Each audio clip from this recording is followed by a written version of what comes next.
So this is 100 grams of lukewarm water, so a little bit warmer than body temperature-ish.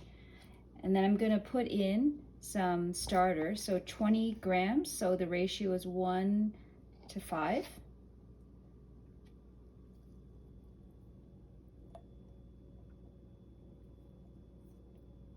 A little bit more. That's probably more than enough. Yeah. Then combine.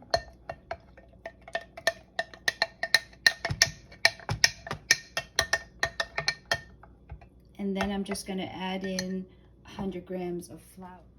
So now I'm going to add in some of our K2 Milling Dave Black organic flour, 100 grams of it. So the amount of flour is the same as water. This would be a regular feeding. The ratios are different when you want to prime the starter for baking. And just combine.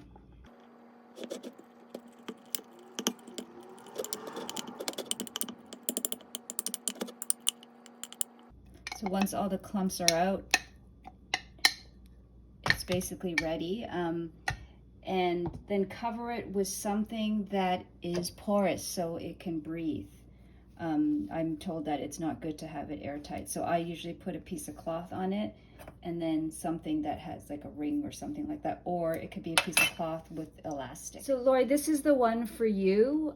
So this is the regular feeding, and I just wanted to add that after you've combined everything, it should grow about 10% before you put it in the fridge. And the reason is because the room temperature, different bacteria grows, and you want that.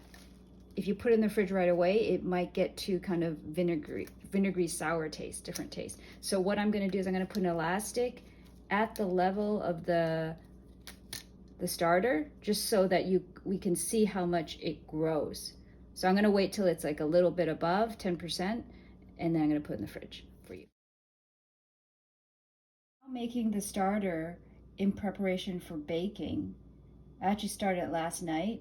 Last night I fed it at the ratio of 1 portion of starter to 3 water, 3 flour. Let that sit overnight outside on the counter at room temperature. And then today I used that starter and I combined it as the ratio is 1-1-1. So here I have 60 grams of starter with 60 grams of water, again a little bit warm. And I'm gonna add 60 grams of flour. Let's see. So this is probably going to take about 6-7 hours to get to be ready. Basically, I'm looking for it to double in size. Doesn't always happen, but if I wait till like late afternoon, it's about ready. And you know, even if it's not big enough, it still has been working. So I've got 600 grams of, again, slightly warm water. And then I have the starter that I fed this morning, 1-1-1 ratio. And you can see it's kind of this consistency. So a little bit solid. It was 60-60-60, so it's total about 180 grams. I think that's a little bit more than the recipe, but this is what I've been doing.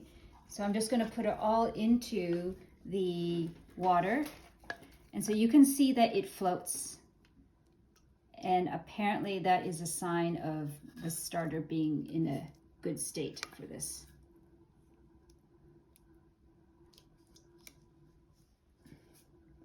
Can you see that it floats? Okay. And the baker at Prairie Boy recommends using your hands to do this.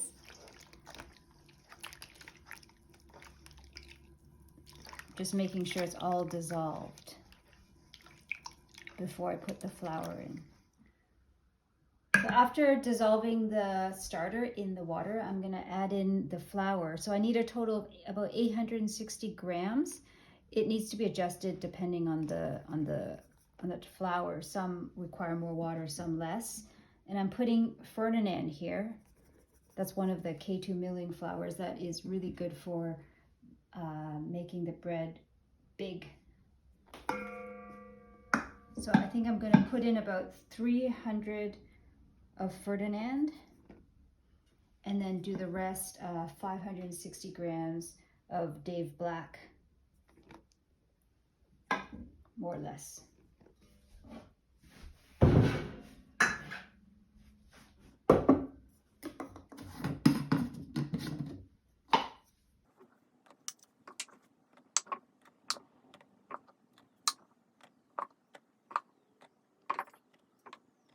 Great.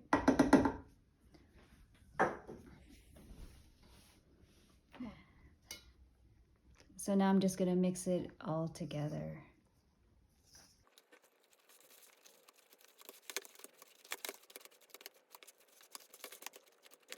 Okay. At this stage in the process, it's still very sticky. You'll see that it will change very quickly, but I find it's helpful to just use a knife to take the bits off my fingers. And then I'm just going to cover it and let it sit for 30 minutes.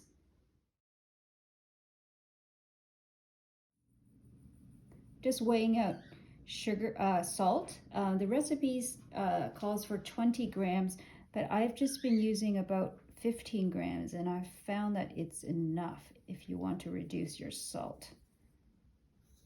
14 grams, that'll do. So the salt goes in after the first 30 minutes or so.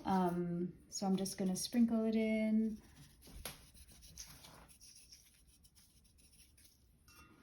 And then I'm going to work it in with my fingers. You don't want to be too hard, like too abrupt here with the dough, because the gluten strands have started to form. So I'm kind of just stretching it to bring the, to combine the salt. Like you won't want to do that. You don't want to break the strands. Just kind of.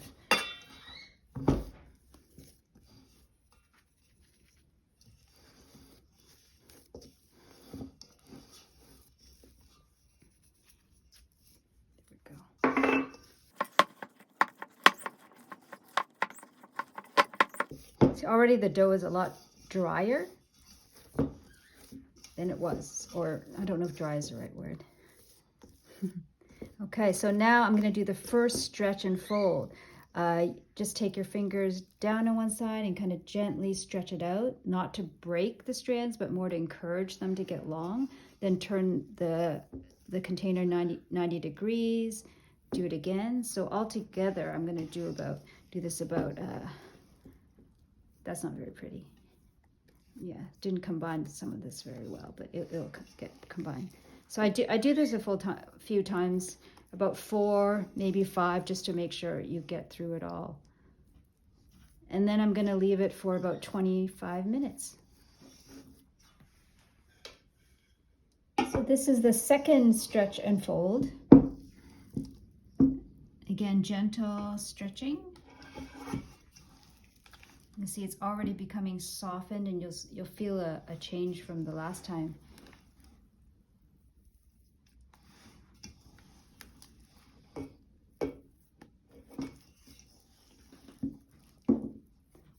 Okay, so that's a second, and altogether I do 5, but if you're crunched for time, you can probably get away with 4. 25 minutes or so. Now it's a third stretch and fold. So my hands are basically clean now because it's so, I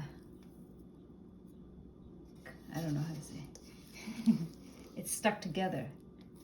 So I'm just going to make sure I get a full round and gentle with the gluten strands, and then close it. 2 more to go, 25 minutes. So this is the 4th stretch and fold.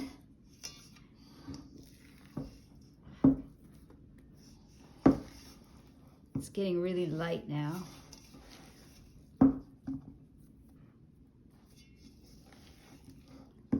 So it's taking me about 5 to get around, but I'm just trying to get around once. when it gets tighter, I'm just trying to be gentle that way, not to break the gluten strands. That's it. Another 25 minutes. So this is the last stretch and fold.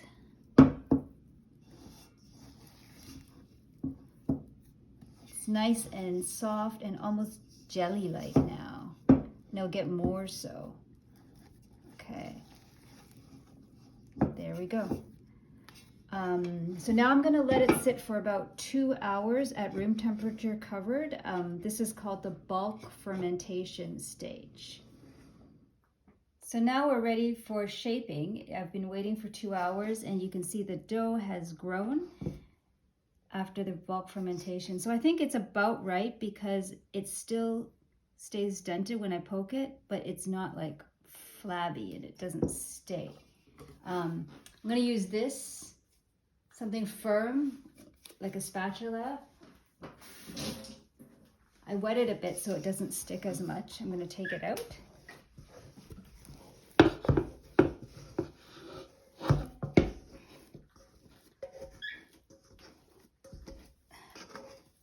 I think it could actually wait a little bit longer today. I'm going to use this to slice it. Again, I wet it. I'm going to put it into 2 portions. One of my pots is bigger, so I have one bigger than one smaller. And now I'm going to shape. So we're shaping the first round. I take the left side and I stretch it out and bring it over. Then I take the top, stretch it out and flip it over. Then here's kind of tricky.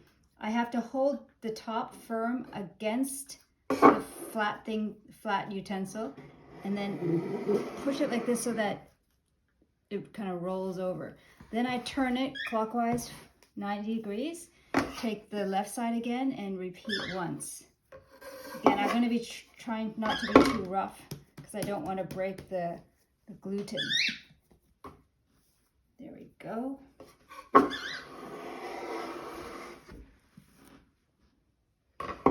And then I take the whole thing and I'm just going to flour it.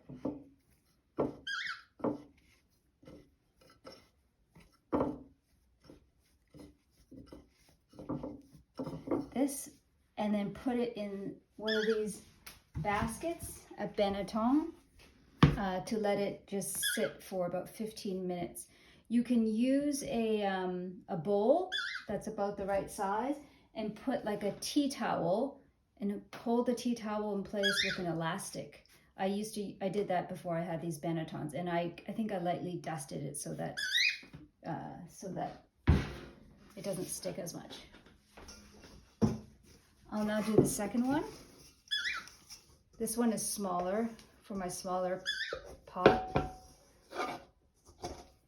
Okay. Then I take the left side, the top,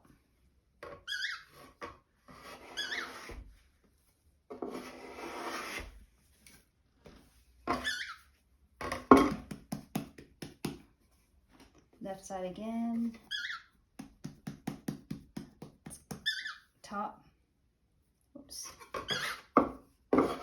hold the edge firm,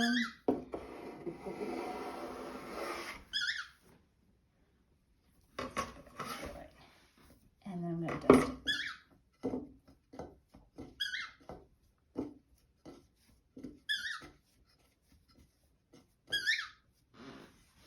And then put this one in the Benetton. And I'm going to let them sit for 15 minutes so they can settle. So it's been 15 minutes, so I'm going to do the second shaping. Dough has settled a little bit, you can see. I'm just going to take it out.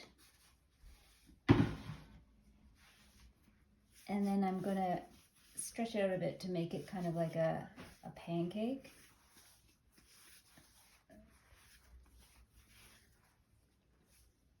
So this is bigger, so it's going to be like this.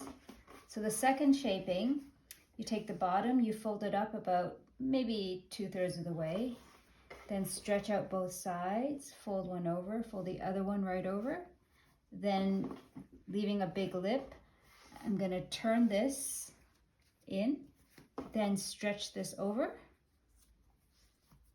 and then seal it up. And then I'm gonna dust it again with flour. So the seam is going to be the bottom of the bread, which means that I'm going to put its seam up, because when I bake it, I'm gonna be putting this on the bottom. So when I flip it up, the nice patterns will go on the top of the bread. Second one.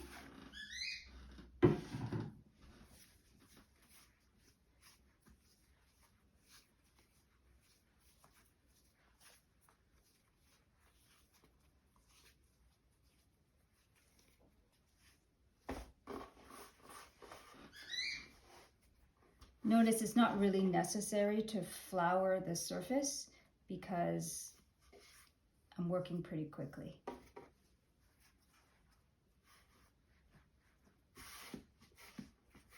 If I go too slow, it will stick.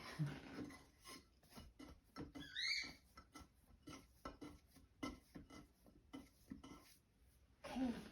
So now I'm gonna let it sit an hour so that it expands a little bit. I think it's about 20% or so. I can't remember what the recipe says. About 20%. It'll take about an hour or so. And then I'm gonna put it in the fridge overnight. Set the oven to 500 for preheating.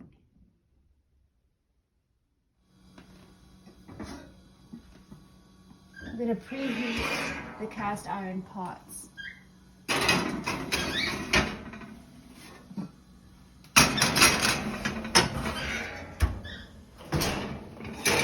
So these are the cast iron pots that we use. Very hot. Oh my God. Wow, got a hole in there. Okay, so I'm gonna do one first. So I'm gonna take the bread out of the banneton. Sometimes it takes a moment, but it will come out without pulling. I just let it fall into my hand. There we go. So I'm going to drop it now into the cast iron pot. Take a very sharp knife and score it.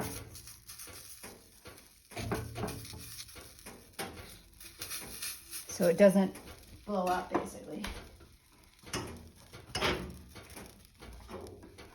Now to get to the other one. Damn.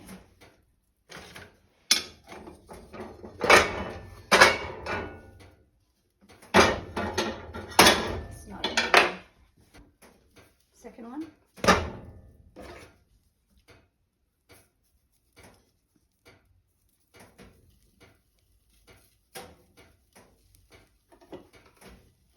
And then this, yeah.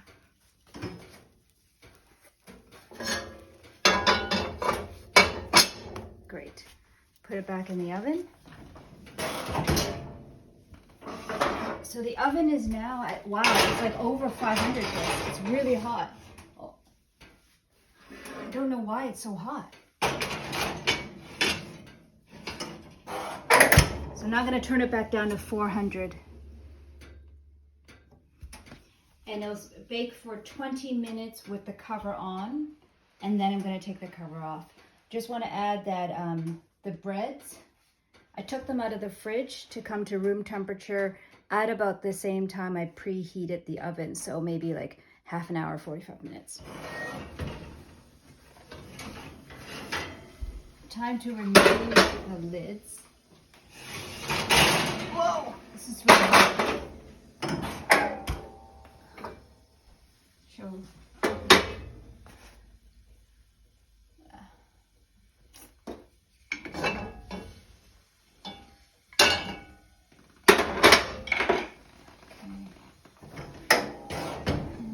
In. The temperature's now dropped down to 400. So now we'll leave it in for another 25 minutes. Okay, perfect. There we go.